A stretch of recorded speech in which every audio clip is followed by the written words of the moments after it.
A proposed tentative agreement has been reached between General Motors and the UAW.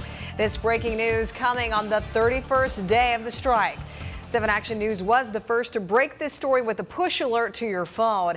Our Jim Kurtzner is live right outside Renaissance Center to break down what this means and what's next. Jim?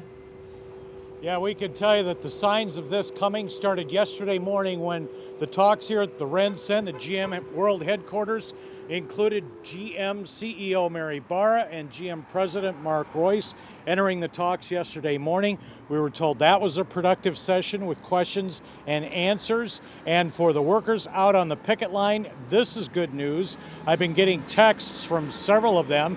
This is day 31 that they have been on strike, living on only $275 a week in strike pay, that coming from the union. And a new number out this morning from Patrick Anderson, the Anderson Economic Group up in East Lansing. He's estimating that 46,000 workers on strike have lost $835 million in wages, half of that here in the state of Michigan, while at the same time General Motors has lost $1.2 billion. Now I can tell you the elected national negotiating team voted this morning to recommend this tentative agreement as it represents major gains for UAW workers. That's in their news release. In fact, here's a quote from Terry Dittus, who's the vice president for the union in the General Motors unit. He says the number one priority of the national negotiating team has been to secure a strong and fair contract that our workers deserve. I can tell you the issues involved in these talks have included wages, also guaranteed work for workers here in the United States, with General Motors making a lot of cars, for example, down in Mexico. And for a lot of these workers on the picket line, almost half of them, they're temporary and in progression workers, workers hired after the General Motors bankruptcy a decade ago. That was a concession the union gave the company so that it could survive. A lot of those workers out here now are cautiously optimistic. Until we see what the tentative agreement is, I can't speculate. I'm hoping for the best. You know, all of our people will be flying in tonight, and they'll make a decision on whether they're going to bring it to the membership tomorrow. Until then, I'll be out here every day with my sign until we find out what's going on.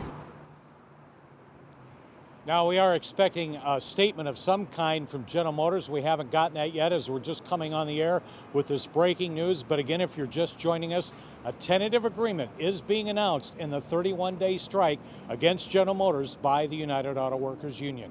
Back to you. Jim, really quickly, where do things go from here with this tentative agreement?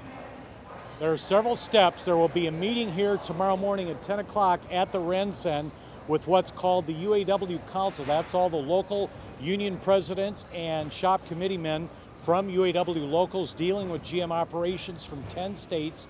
They will vote on this agreement, then send it on to the rank and file membership if that vote is positive here. The other interesting thing is that council could vote to continue the strike until the ratification vote by the membership. That ratification could take at least a week, because that'll all have to be set up in those UAW locals in those 10 states. Again, back to you. All right, it is a process indeed. Thank you. Right outside of GM headquarters, reporting live, Jim Kurtzner. Great reporting, Jim. We will be on top of the story all day long, bringing you all of the angles on this tentative deal. Make sure to stay with 7 Action News and WXYZ.com.